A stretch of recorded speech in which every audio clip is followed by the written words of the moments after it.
Cette semaine, petit exo un peu plus court que d'habitude. On va regarder encore un exercice d'analyse que je trouve assez brillant, un peu perturbant dans la manière dont il est formulé. On a une fonction de R dans R dérivable telle que f de 0 égale 0, ok, et f' de x plus grand ou égal à 2. On a an, la suite définie de manière récurrente, comme an plus 1 égale f de an et a0 égale 1. Est-ce que la suite 1, la série des 1 sur an, est convergente? Bon, est-elle convergente? On va essayer de prouver un peu ce truc-là. Il faut clairement aller... on sent ici qu'il y a une espèce de relation de récurrence. Pour la relation de récurrence, on sait qu'on peut faire converger une suite à n assez facilement lorsque... en utilisant notamment quelque chose comme ça, vous savez, f de an moins la limite plus petite que an moins la limite fois un certain nombre. Ce certain nombre étant en général le sup de f' par l'inégalité des accroissements finis. Donc c'est un truc assez classique où si m a le bon goût d'être plus petit que 1, on peut faire une récurrence et montrer ensuite que an tend vers L.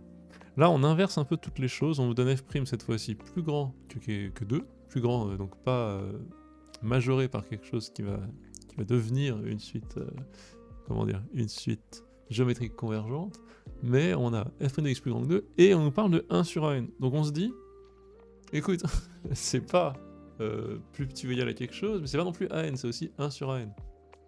Donc peut-être que j'ai 1 sur f' plus petit qu'un demi, et donc ça marche.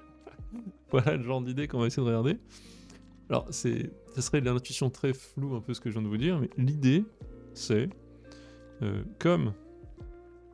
c'est de commencer en haut avec ce qu'on a. Donc comme f' de x plus grand ou égal à 2, comme moi je connais f de 0, je vais pouvoir intégrer tout ça. Je vais pouvoir dire en intégrant intégrer entre 0 et x, si vous voulez, je vais pouvoir dire, je peux dire f' de t, quel que soit t appartient à R, je peux intégrer entre 0 et x, et ça me donne, en fait, f de x moins f de 0, plus grand ou égal à 2x. Et c'est là que ça va être intéressant. Parce que dans ce cas, si j'ai ce truc-là, donc j'ai en fait f de x plus grand ou égal à 2x, parce que f de 0 c'est 0, et je vais pouvoir assez vite démontrer, par récurrence, on peut faire une récurrence assez rapide, pour montrer que, en fait, est-ce que j'ai besoin d'une récurrence d'ailleurs? Une récurrence? Ah, peut-être pas. Ou alors je peux juste prendre n'importe quel x, donc je peux prendre notamment, je suis même pas sûr d'avoir besoin de récurrence pour ça. Pour tout x, j'ai ça. Quel que soit x appartient à R, on a ce truc-là. En soi...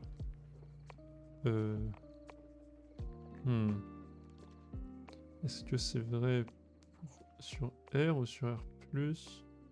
Non, c'est bon. Oui, en fait, quel que soit x appartient à R, je pense que c'est OK. Que si j'intègre vers un négatif... Oui, non, je crois que c'est OK. Et donc, je peux dire, donc, pour x égale à n, f de an plus grand ou égal à 2an. Donc, an plus 1 plus grand ou égal à 2an. Ça, c'est super intéressant. Parce qu'en fait, en effet, j'ai an plus 1 sur an plus grand ou égal à 2. Je peux donc dire télescopage produit télescopique, télescopage ou récurrence an, la suite an sur a0 plus grand ou égal à 2 puissance n. Voilà, c'est parfait. Parce que dans ce cas, vu qu'A0 c'est 1, on obtient A0 sur A puissance n, donc 1 sur A puissance n, plus petit que 1 sur 2, donc 1 demi puissance n.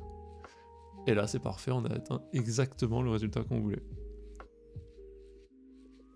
Alors, il me semble que c'est OK. Comme f est croissante, il faut peut-être justifier que an est positive. C'est quelque chose que j'ai pas encore fait. J'ai 1 sur an et je vais pouvoir dire que c'est bon. J'aimerais justifier aussi que an positive, récurrence, vu que récurrence, si vous voulez, an positive.